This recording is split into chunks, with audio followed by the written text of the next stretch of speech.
Hey guys, welcome back to another episode of the Music Den. I'm your host, Armando Venditti. Hoping you guys are having a great day, and above all else, that you're indeed looking after yourselves and one another. Ladies and gentlemen, the gang are back. Before I get into the topic of another episode that we hope is to be informative and entertaining and exciting, I want to welcome back to the channel Sagosh. How are you doing, Sagosh? I'm doing good, Armando. Good to be back. Good to have you back. You're in good voice today. Very good. All right. And the old curmudgeon himself, Gilligan. Ken Cheshire. How's it going, Good Ken? morning, guys. It's good to see everybody today. Glad to be here. Glad that you're here. Ladies and gentlemen, the reason why I call him Gilligan is because I can, and it's because of his hat. So But mostly um, the former, yeah. there you go. There you go. Ladies and gentlemen, we are back with album anniversaries. We are finishing up July album anniversaries, looking at albums that are celebrating the 40th anniversary. We have three albums to talk about, so a shorter list today than usual. We have three, in my very humble opinion, very interesting albums to talk about. And as I get my notes here, because I am old, I need my notes.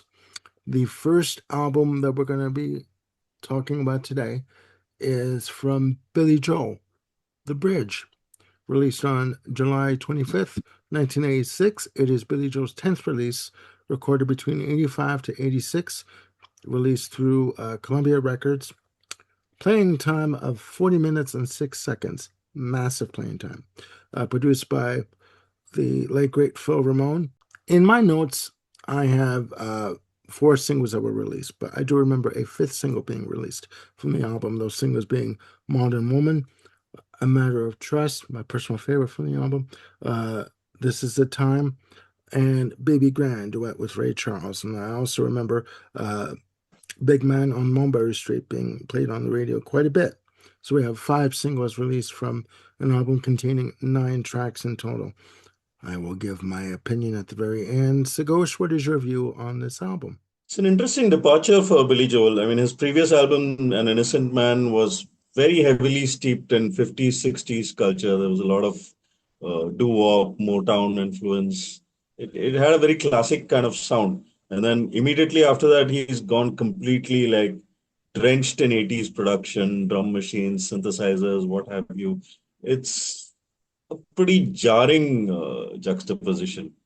Uh, the compositions have not suffered too much, but the production just leaves a bit to be desired. I feel like these songs could have done better with a more traditional Billy Joel kind of treatment. Having said that, Running on Ice sets a tone very nicely, and Liberty DeVito does a fantastic Stuart Copeland impression here. This is like Billy Joel's own spirits in the material world, if you would have it. Yeah. Amazing. It's it's a form of imitation, but it's a pretty nice one. It works. Most of the other tracks on side A are again synth heavy, bit of that 80s new wave kind of feel. The songs themselves are pretty good. Like A Matter of Trust, as you mentioned, is a lovely song. This Is the Time also has its moments. Modern Woman is probably my least favorite, but then it's you could hear that as a single. It's that kind of song that supposedly works in that era. Baby Grand was a nice departure, hark back to a more traditional Billy Joel sound. If you will. Big Man on Mulberry Street also carries on that flavor. I think those two songs stand out as slightly different from the rest of the album in treatment and arrangement. Uh, the rest of the songs are a bit hit or miss. I mean, I can't really recall anything memorable about them. They're all right, but this is not the Billy Joel I expected after Innocent Man. I mean, till that point, he was like near flawless. This is it's middling. It's good in bits, but definitely several steps down from Innocent Man, and a bit of a disappointment as someone who appreciated a lot of his music over the years. I think this is where his consistency took a hit. But I suppose you're allowed that. I mean, everybody had one in the 80s at least. Some had several, so he's done all right. Okay. Okay, thank you for that. I was going to take a sip of coffee. Uh, that's a good review of it. Yeah. Okay, Ken, you as I take a Got a sip of question, coffee. Shigosh. When did you first hear this album? Is it recently or have you heard it before? Recently, I think I picked up the LP maybe 3 or 4 years ago. Okay. I Okay. only heard it once, twice at the time, and then just had a Yeah. refresher now for this Yeah. video. I haven't heard Oh, it too often. It's like probably my least heard Billy Joel album. okay. All right. Well, here's uh, a difference that you and I share fairly frequently in that I've been living with this album since its release. However, um, like I said, 86. Um, this came out in July of 86. I graduated college in December of 86. So, Oh Lord. um, Okay. I, well, no, it's just, I know. I know. it's locked into those college years, you know, like you pointed out, in the last video we were in, I have that element of nostalgia, that you don't have on a lot of these, and I admit that. This is probably my second favorite Billy Joel album. Billy Joel's catalog for me for albums is kind of, 3 tracks from this album, 4 tracks from this album, but not necessarily an album completely. Except for the exception is Turnstiles. That is, we talked about it before in our Close But No Cigar series. It's perfect except for one song. But even though there's that one weak song is still better than a lot of artists' best songs. So, but this one, you're right. It's definitely steeped in 80s production. Uh, but it a lot of times it works in this album for me, or at least it doesn't distract me. You're absolutely correct on Running on Ice. Definitely strong police vibes in here. The new wave feels. But I find, in as far as the song, it's got good strong hooks in it. Um, and I think good melodic hooks in most of these songs. You mentioned Modern Woman, that does stand out, but not in a good way. My What I read once was that was originally written for a soundtrack, a film soundtrack. Ruthless people. Okay, yeah. So I'm not sure that wasn't just taken from, off the shelf and just stuck on here, which means it wouldn't necessarily fit in the continuity of the album. But yeah, very sax and synth driven. But the second track, This Is the Time, I really do like that's the both the sound is not quite a strong 80s, but subject matter, it gives me strong feels from his Turnstile days. Um, the reflectiveness of the past, and The there's a few songs, introspectiveness. Yeah, yeah, and introspectiveness. there's several on here for whatever reasons, is quite introspective. This is the time. One thing that I do like about it is that guitar tone of Javer's guitars. Yes, it is very 80s, but I like that sound. Uh, for some reason, it reminds me of Bruce Hornsby, but I can't name a particular Bruce Hornsby album or song that has that guitar tone. But anyway, I really do like that. Matter of Trust is a rarity in Billy Joel in that it's so guitar driven. Matter of fact, supposedly he played electric guitar and not piano on this song, which is unusual, at least at the time. Baby Grand is one incredible standout track, obviously, with Ray Charles. It is one of my top, maybe in my top 5 Billy Joel songs. Definitely in the top 10. This has got, that feeling of a small, dark, smoky piano bar, where you're just sitting with a nice drink and just enjoying the vibes. Hmm. And this song, for me, is a first cousin to an earlier track of his, New York State of Mind. I was thinking that. Yeah, Yeah, those two just really fit well together. Yeah, and honestly, I don't remember hearing Big Band on Mulberry Street on the radio I do. where I was. I do. Um, I think maybe even the first time I heard it was on that episode of Moonlighting. But I probably wasn't paying attention. There are just little bits that sounded familiar, but I couldn't place it. But yeah, I think a very, very strong song. Um, it's got uh, a very interesting intermixing of the horn section and synthesizer. Some of the synthesizer parts are set at, horn settings, so to speak. And so, but many times they're played simultaneously. And it just, I'm not sure if it's the way it's mixed in the left and the right channel. But it's like, okay, well, that works pretty well. The arrangement again is very, very strong for the band. It Billy Joel stretches vocally very, very wide, and to the fact that in later years he would actually have to take the song down to a lower key when he does it live.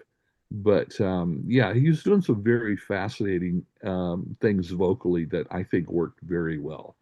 The mid sections I thought was very extra jazzy, and the hook, the hook of the big band is just two chords, bump, ba dum, and that just repeats.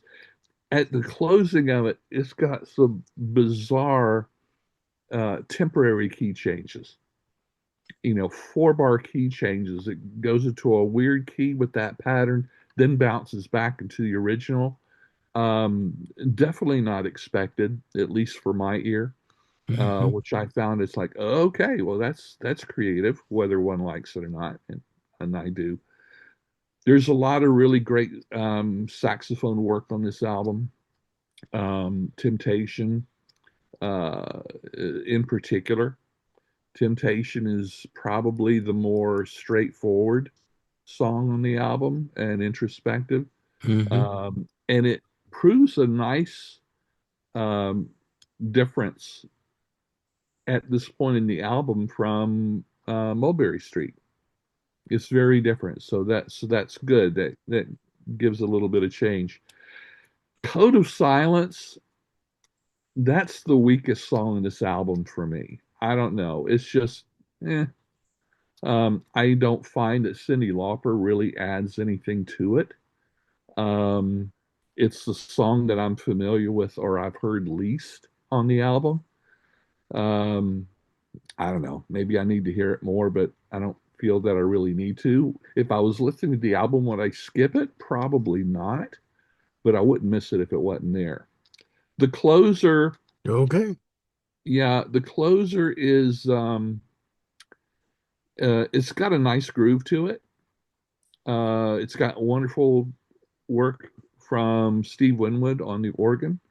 Um, uh, it's very specific in its topic and venting frustration, for want of a better term, about his previous record contract and getting screwed by the record company and or the industry or whatever.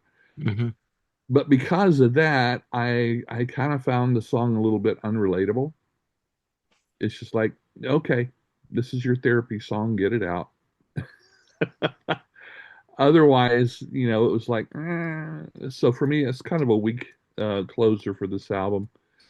Um, but yeah, but like I said, with those few faults, um, I think it's a solid album for me. Uh, like I said, yes, there is a nostalgic factor, but um, I think for a reason. What I heard of it back in the day, I liked too. I didn't think much of it because there was a lot of really great music coming out at the time, and it was just another, Billy Joel album. But looking back Mhm. on it, for me, it's held up quite well despite of the all the '80s production. What would you give it out of 10 if you were to rate it? Oh, I would give it probably a 7.9 Okay. to All right. 8.3, something like that. Okay. For me, um, it's a strong album. Side one, I guess you could call it front loaded with songs like Running on Ice, Okay. This Is the Time, A Matter of Trust. First of all, Running on Ice. I mean, I do hear the reggae tinge influence on there. Police or Not, you know what I mean? In terms of if you want to use a point of reference, it is there. You can hear it. It's blatant and it's good. It's good. I do hear the 80s production, Mhm. the occasional, you know, simulated snare hit, Yep. when it's needed, which I could do without, but that's fine. Mhm. This is the time. It is a classic. I mean, subject matter, the whole track itself, it's a classic.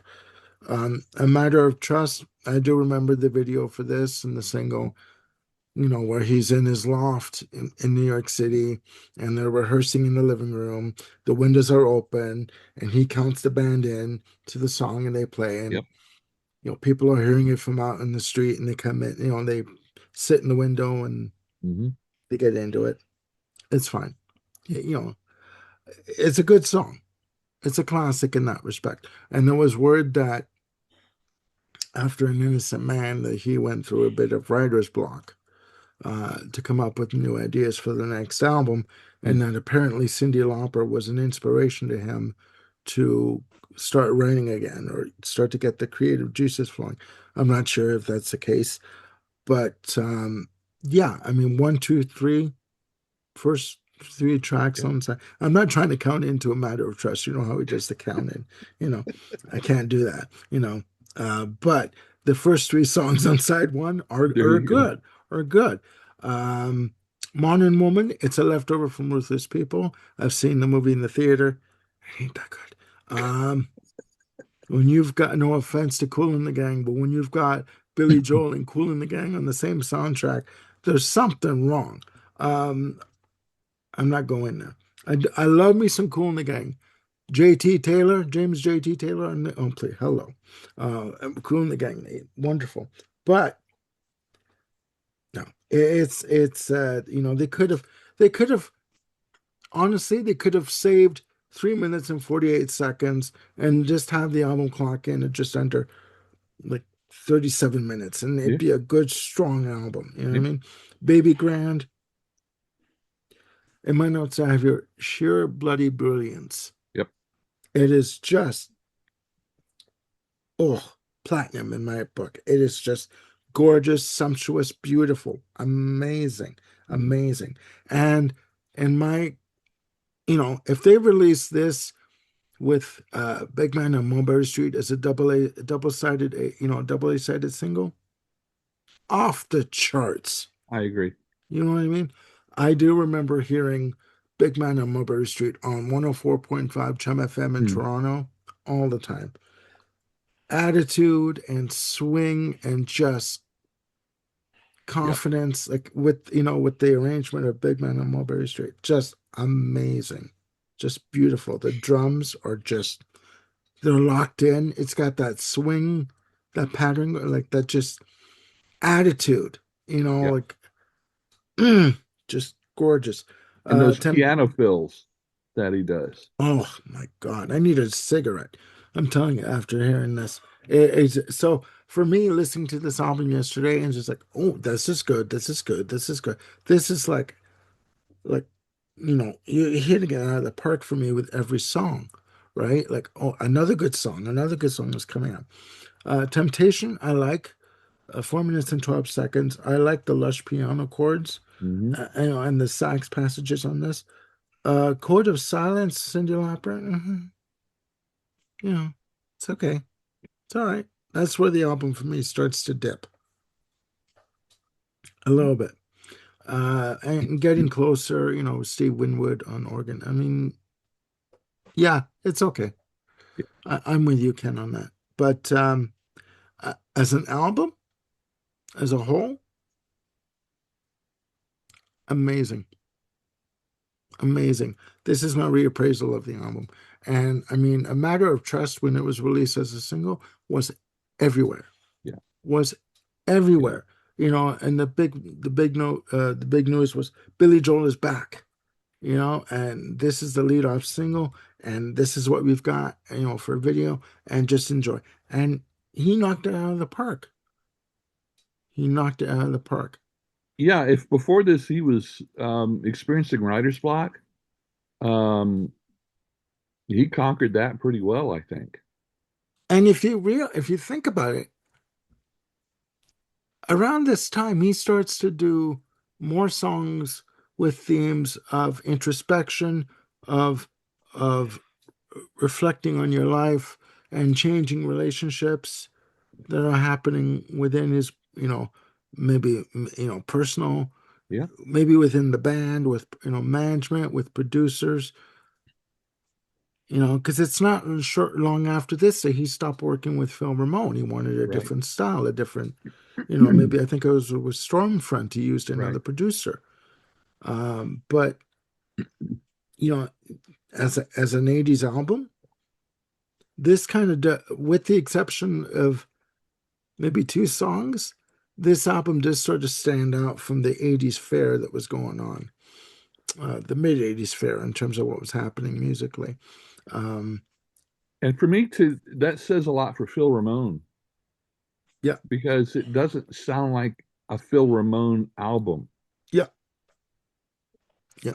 I get which that. is unusual for him for a large part of his production career. He would push his own sound onto the artists that he was producing. Okay. You have anything more to add, Sakosh? Or No, I'm good. I mean, I think I was voted out here. no, no, I no, just maybe I No, no, it's just probably too much of a shock for me because that's just not the fine. Billy Joel I'm used to at all. I understand Uh, exactly where you're coming from, Yeah, like with regards to Innocent Man and the, Now on Curtain and albums like that. I understand exactly where you're coming from. So yeah, sure. this is a bit of a, from the point of view of his catalog prior to this, I Hmm. understand that completely. Totally. So, yeah, no, you're not shut out. No, no, no. Um, I think even as a disappointment, this ranks far higher than most of the genuinely disappointing albums from a lot of big guys in the 80s. Some of them put out some rank trash. This is nowhere near that. oh yeah, oh yeah, yeah. No, this is not Invisible Touch. Go. It's like, this is not Jeez. Invisible Touch. Okay. Yes, you heard me correctly, ladies and gentlemen. This is not Invisible Touch. Okay. Ladies and gentlemen, our next album. REM, Life's Rich Pageant, released on July 28th, 1986. The band's fourth release, recorded from April to May of 1986, released to IRS Records, listed as Heartland Rock and Jangle Pop, produced by Don Gayman, who most famously worked with John Cougar Mellencamp, with a massive playing time of 38 minutes and 23 seconds. Two singles released from the album, Fall on Me and Superman. Some territories listed Superman as Superwoman on the back cover of the album for some reason. Yeah, we'll get Okay. into that. Ken, your view? I'm a big fan of the REM albums from their IRS Records years, the beginning. Life's Rich Pageant for me is, I think, it's not their best, but um, it's probably them pretty much at their peak. This and Fables of the Reconstruction, I think, are their peaks. Even though uh, I love all of the albums previous to this, but it's just they really exceeded here. So technically, the document doesn't quite hold up, but it's still better than, like I say, a lot of the stuff that came after it. So for me, this is their last great album. Um, but the fall off between this and document isn't, unsurmountable. But anyway, lots we're still in the jangly guitar period of REM, which I love. This album has particularly great um, backing vocals by Mike Mills, in what he's singing, mostly contrapuntally with Michael Stipe. Um, and I really love this album. I could have done without some of the politics. Politics and music, I just usually it doesn't really do anything for me, whether I agree with it or not. I love a good love song. I love introspective music of artists that we've talked about, but that's neither here or there. The interesting thing is the two sides are labeled. Side A is called the dinner side. Side B is called the supper side. I didn't really see, couldn't really find why they did that or the meaning, but regardless, um, Begin the Begin is a very strong opener. I think it works very well. Not so jangly guitar, but more just rock guitar. Mm-hmm. These Days is great, upbeat. It's energetic. Again, those Mike Mills vocals really is great. I love the organ part on this, even though I couldn't really discover who played it. But that's okay. Whoever it was, I've got your back if you're watching. And the song itself, I like it. The theme, it celebrates youth and whatever, and they were still young at this point. Fall on Me is just an incredible standout single for me. It's a bit ambiguous on what it's about. There are several different interpretations. One of the strongest is that it's about acid rain, possibly. I don't know, but I think at this point, a good strong song. It's very hooky. I think it's great. They're at this point, they're still making really great hooky songs. Cuyahoga is just a great mid-tempo song. Great melodic hooks. Um, and it's one of those examples of sometimes on REM songs, the chorus will just be maybe one or two words. They're not expansive, and this is one of those very simple but hooky chorus, and it's just the title of the song. Works very, very well. Um, uh, Politically, Native American displacement, and da da da, environment, blah blah blah. But it's a very catchy song. Hyena is one of my favorites. Very high energy. Again, catchy hooks. What is it about? I have no idea. Um, but that's just it about REM. Especially when you consider the first few albums, you couldn't even understand what Michael Stipe was singing. I know. So it might as well have been in another language. But I still, know. um, Underneath the Bunker, this weird little short mariachi flavored um, track at a minute and a half. Um, it's probably skippable, but it's not worth getting up and moving the needle on the record player. It's so short. Side two, The Flowers of Guatemala, a very slow ballad, but it picks up. It's a very strong song form. It's very catchy. It's got a wonderful bridge with a great little simple guitar solo in it that I think works. REM isn't known for strong guitar solos. or sometimes even guitar solos at all.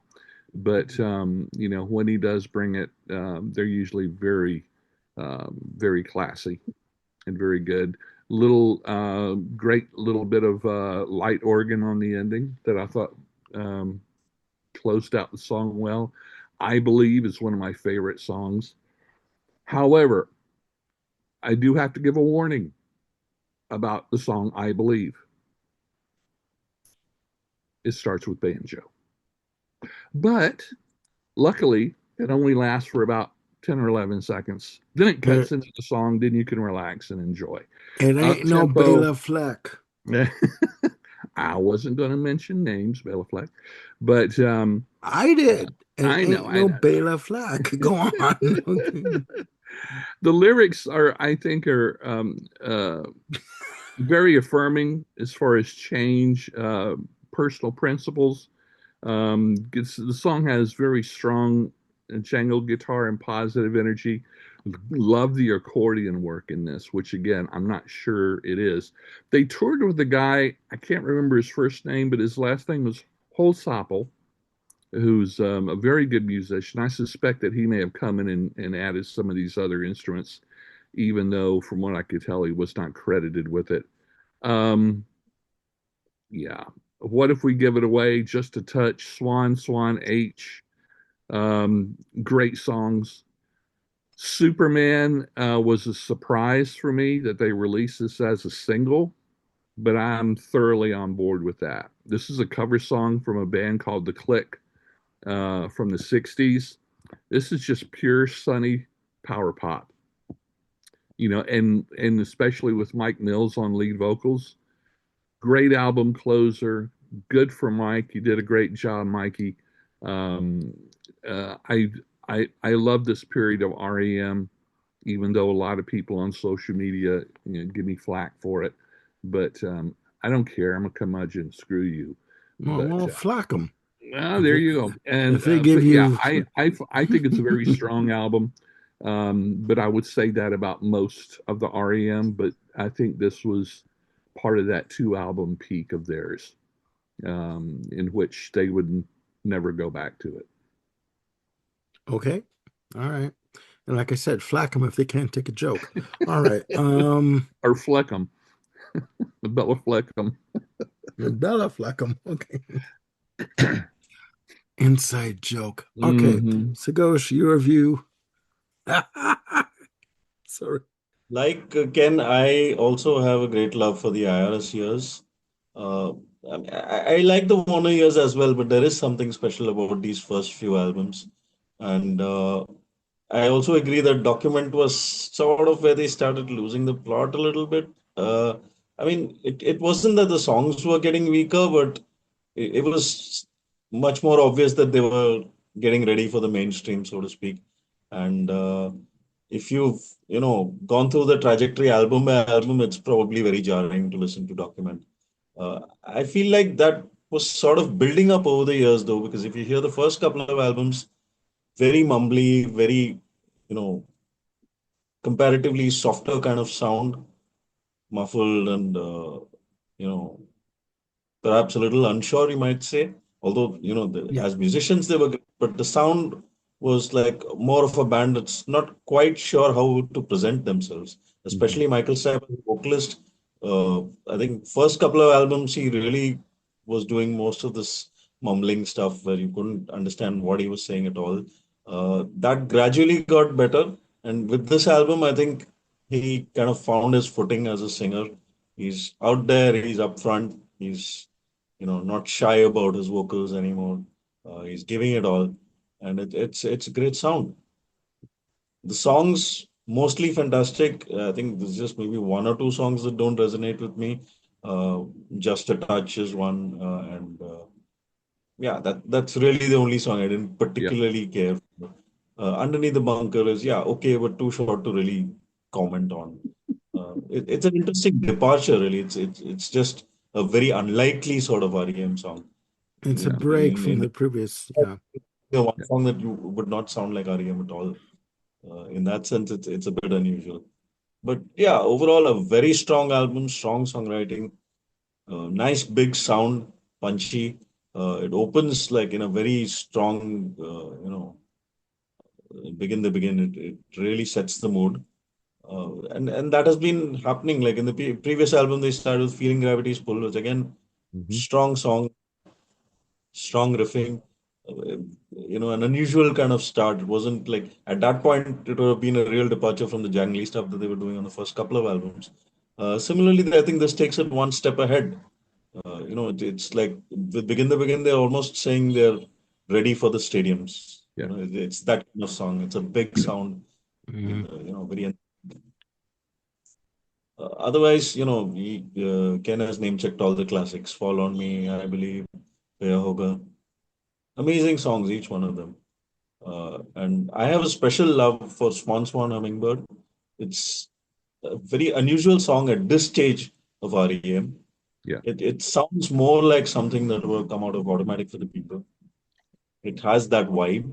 Yeah. And this sort of shows very early, indications of that sound they would adopt later on. Very largely acoustic, not much jangly guitars or anything like Hmm. that. Very driven by Stipe's voice and lyrics. I mean, I don't quite understand what he's on about, bone chain, toothpicks, and whatever have you, but you can't deny that it has an atmosphere. It has an intriguing of it draws you in, and very brilliant song for that. It's very unlike everything else on the album and really stands out for me. Superman, again, amazing cover. They really made it their own. It was a long time before I found out it was a cover, and I had always taken it as a standard REM song because they did it so completely in their own style. Beautiful harmonies, beautiful arrangement. They really, uh, took it to heart and made it the best that they could. Uh, this, I would probably agree with Ken in that this is a point, like the highest point of their IRS years. Although I still have like a softer spot for Murmur and Reckoning. Uh, I, Yeah. despite the mumble and all that, there's something enduring about those first two albums. But yeah, no denying, this is all top class stuff. I have a quick question. Was Green their Warner Brothers debut? It was, yeah, Okay, because Out of Time was my first REM album. mine as Um, well. and obviously I've known of REM and you know, songs like Fall on Me were all over Much Music in Canada, short and to the point, 2 minutes and 50 seconds. But yeah, no, this is my view. What they said times two. Okay, in terms of my opinion, um, it's a good album. The songs are short and to the point. Not a lot of guitar soloing going on here in terms of your traditional standard pop rock fare. You have uh, you know verse, chorus, verse, Yep. musical break with a solo, bridge, chorus, fade out, a cold stop. There's nothing like that on here. Right. Fall on Me is a lead off single. That son of a bitch was all over Much Music in terms of video airplay and radio. This is the album overall, I think, is sort of REM's introduction to mainstream pop Hmm. with songs like Fall on Me. Um, it's a good album. And honestly, this was my second time listening to it for this episode, like just to get into it. Um, Again, Begin to Begin is a good album opener with a song like Begin to Begin, title like that. It's a good album opener. These Days is a good track. Fall on Me, again, AM/FM platinum in terms of the overall hook of the single, the melody, the arrangement, the vocal delivery from Michael Stipe, and Mike Mills on counter melody in terms of the call and response in the choruses. Uh, Other songs a note for me, Cuyahoga, nice bass on that. One of Yeah. the longest songs on the album, 4 minutes and 19 seconds. Nice bass, good jungle guitar. Under the Bunker, minute and 25. What What is this? Nice rhythm and guitar on that. It's a nice break from the rest of side one.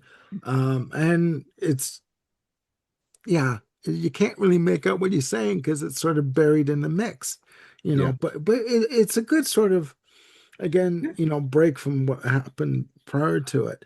Mhm. Uh, the Flowers Like Guatemala, nice, good short guitar solo, nice melody on that. Other songs of note, Swan Swan, acoustic guitar driven for me, nice melody. And when I have in my notes, it's nice melody and counter melody on that, and good use of accordion on that piece. Ends with Superman with Mike Mills on lead vocals. Short and to the point, 2 minutes and 52 seconds.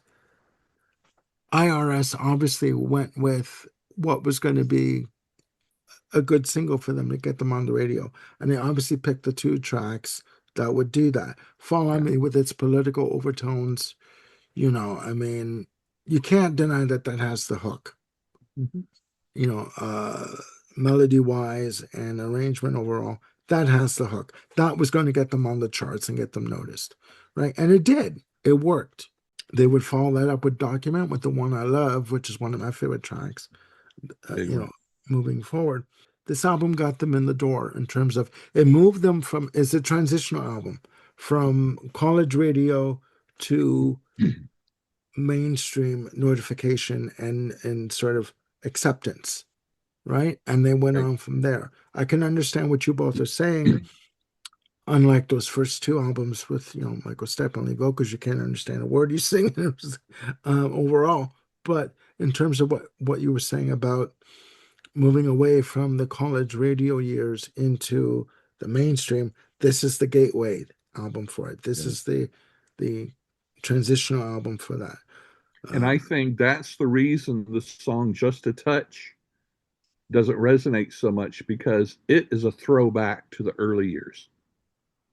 And I couldn't find any information on it.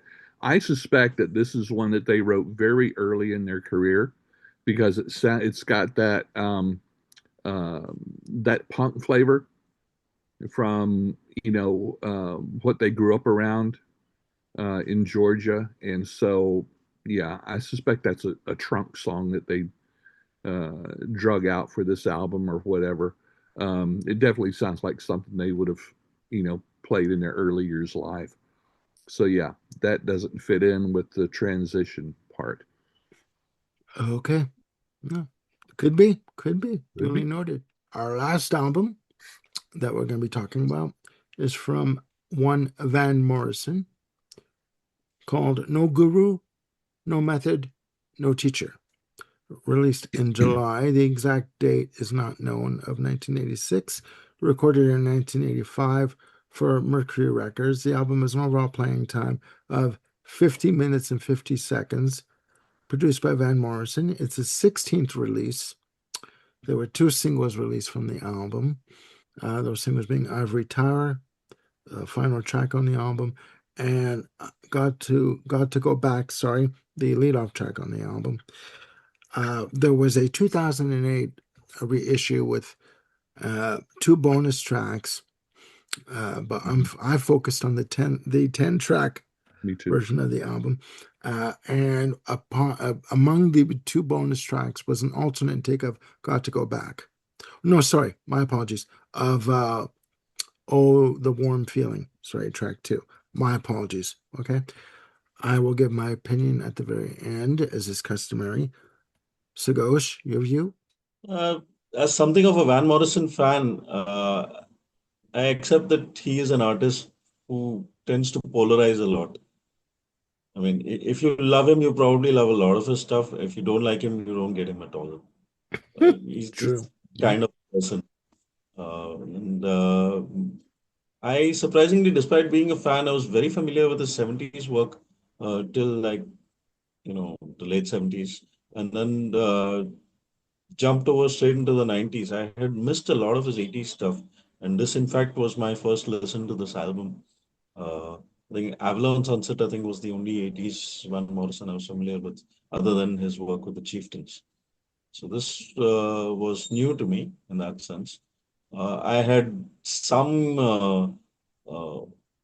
not so helpful introduction to this album through a YouTube review by Andy Edwards, where he just you know completely slams this album, Every and Van chance he Morrison. gets, yeah. He doesn't like Van Morrison. You can see it. Oh man, he just goes on and on. So yeah, that was not very conducive. But having listened to it and my own position as a fan being considered, I think it's a nice album. I like the sound of it. It's very relaxed, very sort of something you would play for a relaxed late evening reflection on life, um, just chilling. Uh, It's there's a sense of nostalgia throughout the album, with Yes. with songs "Got to Get Back" and "A Town Called Paradise," which seems to quote a little bit of Astral Weeks. The Mhm. flavor of the song is very much like the title track on Astral Weeks, and then there is Ternanog, which again refers to the Celtic land of youth. So there's this sense of wanting to go back or wanting to think about life before. Thanks for the memories. Uh, and even Here Comes the Night with a K, which is could be considered a throwback to the Them song, Here Comes the Night. So there's a lot of reminiscence happening here, and the music seems to sort of supplement that. This a lovely mood created by all these musicians. The backing vocals are particularly nice, and then there's some lovely sax, and there's oboe by Kate St. John of the Dream Academy, Mhm. which she really sets the mood. The whole album plays like a very gentle, relaxed, meditative kind of feel, and Van is just doing his Yeah. vocals over these gentle instrumentals. It's that kind of album. You just it's just an album to relax to. And obviously, if you are not familiar with, or if you don't particularly appreciate Van Morrison's vocal style, then it may not sound so relaxing to you Yeah. because Yeah. his style can come across a little gruff and uninteresting to Yeah. some people. Yeah. As someone who's like steeped in his 70s work, I enjoyed this album, and I think it's quite nice. A pleasant, reflective listen. And I think a Okay. lot of his 80s was in similar vein. And definitely going down to the 90s, you got the sense that this was a guy who had done all he wanted to do as far as industry was concerned. And I was just going to spend the rest of his career looking inward, which he did pretty Yeah. much. Yeah. And I think it worked well for him because he put out some very good albums in that mode, where he was no longer concerned about success or radio or anything like that. He's just Yeah. doing stuff for himself. It works. Okay. Thank you for that. Ken, your view? So apparently Chigo stole my notes. Um, I agree. I discovered Van Morrison in the 70s. I've stated many times Moondance is my favorite album. Yes, you have. Um, yes, I know. I know. And No, it's and I it's not a agree. knock. We should go. I'm Chigo. not knocking you. I know. Um, to me, this album seems a little bit odd to think that it was made in the 80s. This has a solid feeling of his 70s output to me, um, both thematically and sonically. Um, this easily could have been recorded and released in the 70s. This continues his exploration of spiritual and the mystical, Yeah. uh, introspection, and using the tools of drawing from Celtic soul to folk to tinges of jazz and even a little bit of R&B in here, Yeah. which is what he did very, very well. His lead vocals, I agree, if you're not used to them, but You're sort of like this. You're like you listen to the music, all of a sudden vocals coming on. He's like, well, yeah, Yeah, I'm waking but up. whatever you say, I mean, at least for a Van Morrison fan, he's always bringing a little bit of the white Irish soul in all of his vocals, and there's on many of these songs and others there is a little bit of sense of maybe making up a little bit of things on the spot, a little improvisation vocally, and as far Probably. as melodics, the melodics of his vocal lines. The album is largely acoustic guitar driven, which makes sense for this. Yeah. Incredible saxophone and the oboe work that Shagosh mentioned all throughout this. He uses female background vocalists very tastefully. Um, it's Judiciously. Yeah. yeah, and yeah, some songs have it, some don't, but regardless if it's there, it doesn't hit you over the head.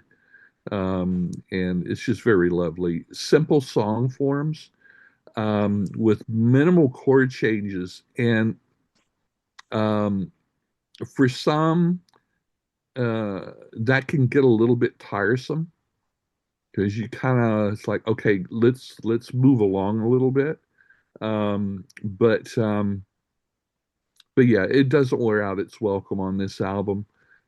I don't have any particular songs listed as favorites because for me this is a single listen. It's a good album as a whole. It's a Um, cohesive piece. Yeah. yeah, it really is, and so even the upbeat songs are not for headbanging. But like Shigo said, it's a very relaxing and meditative and feel good album, at least for those of us that do like to look at the spiritual, mystical, introspective side of music. Hmm. So Shigo, she nailed it.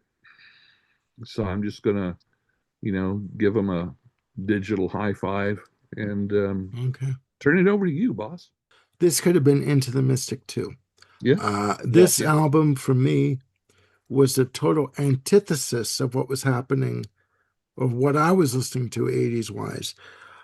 Where in the hell has Hmm. this album been? I mean, for me, this was just like, what is this? This is Yeah. so good. As you can tell, I like the album.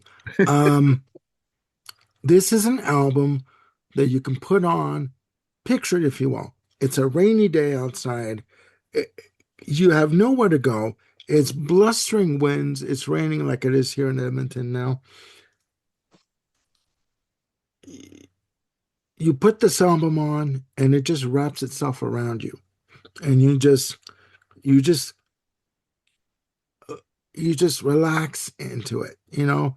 Um, the organic instrumentation, the use of oboe, just in terms on the songs, just the arrangements, they just sort of wrap themselves around you. It's like getting a call from a friend, and the friend is just saying, "I just want to make sure you're okay. I'm just checking in with you." This is what this album is to me. I don't know where the hell I was. I don't know why the hell I didn't know that this album even bloody existed, for God's sake. 10 songs in total. This is an album you need to sit down, never mind puttering around doing whatever you're doing with this in the background. You need to sit down and listen to this album and give this album the full attention it so rightfully deserves. It is beautiful. It is simply beautiful, majestic, opulent. Yes, I said opulent. Amazing. It is amazing. I'm sitting listening to this. I'm like, okay, I get it now. I get this. And yeah, the arrangements are lush, they're organic, they're just everything's just and then his vocals come in and you're like, you're just sort of like, Oh yeah, it's Van Morrison. Okay, okay. Because even at this point, he started to go into that, like that harsh delivery. His vocals were Yeah, his vocal delivery was changing. yeah, The sound of the pitch was changing at this point. But you cannot deny that this album is a masterstroke. Okay, he's always been a musician that has played by his own rules. Okay, you were not going to get a Lin One drum machine on his albums at any time, even when they were in fashion. Okay, I'm not knocking the Lim One drum machine. I don't want to get notes saying or comments saying, you're an idiot because you're knocking this. Don't even try it. Okay, I'm just saying this album, the total opposite of what I was listening to at the age of 16. Yes, I said at 16. Okay, an amazing album. This album needs to be savored. Never mind listen to it. It needs to be savored. It needs to be enjoyed. It needs to be studied, for God's sake, because of the arrangements, because of the uh, vocals. The background vocals are used judiciously throughout the album. The use of oboe with regards to the arrangements. I'm thinking it's flute, it's oboe. You know what I mean? It's just, or clarinet, it's oboe. It is just so beautiful. It is so beautiful. And if you want to get this album on CD on Amazon, it's going for like 49 bucks for the CD. From a secondary seller, you can get it for like as cheap as $10 if you look. But you need this in your collection. You need this in your collection. You really, truly do. This is just beautiful. Just beautiful. yeah. It's. I know I can say this about any decade, but this is what I loved about the '80s.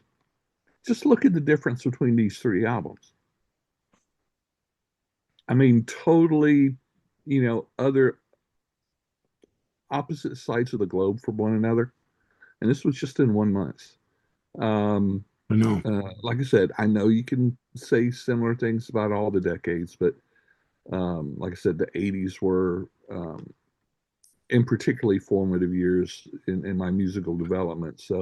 But So yeah, but and I didn't discover this until much later because I, like you, Armando, were listening to other things. I was feeling out the whole bit of alternative music and new wave and stuff like that, and the onset of some of the I was just getting into jazz at yeah, that point yeah. with Pat Metheny and other artists.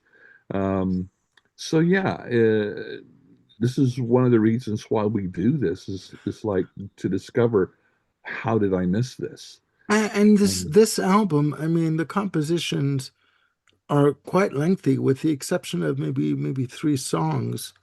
They're all like 5 minutes, 6 minutes plus, 7 minutes, 14 seconds, 7 minutes, 19 seconds here and there.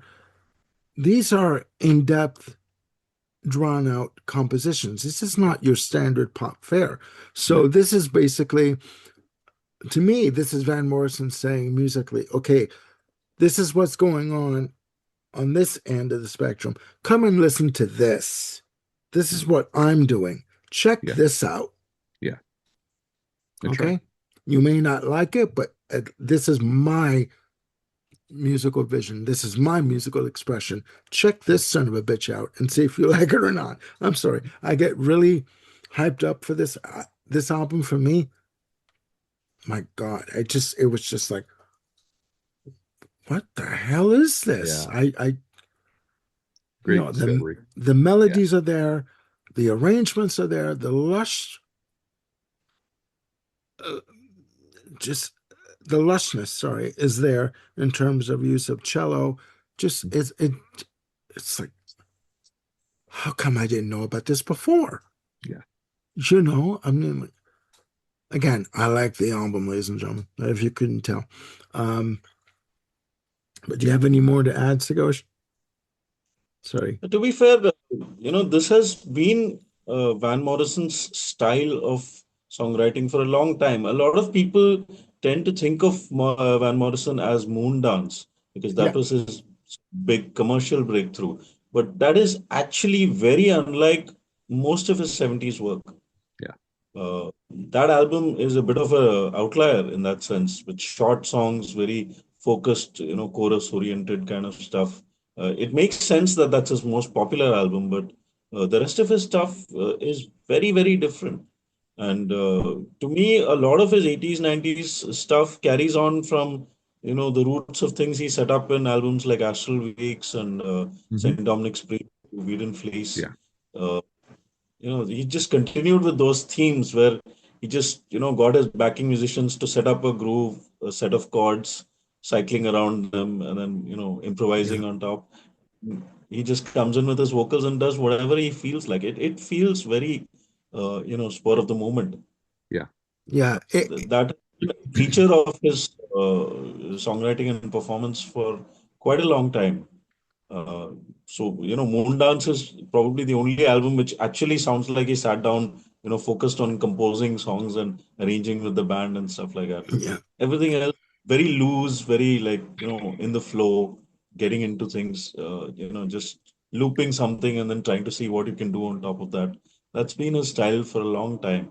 I And could, if you like the album, I think you will definitely appreciate both Avalon Sunset and Enlightenment. Uh, Avalon Sunset may be a little bit more overtly religious, Hmm. but again, some beautiful melodies, lovely arrangements.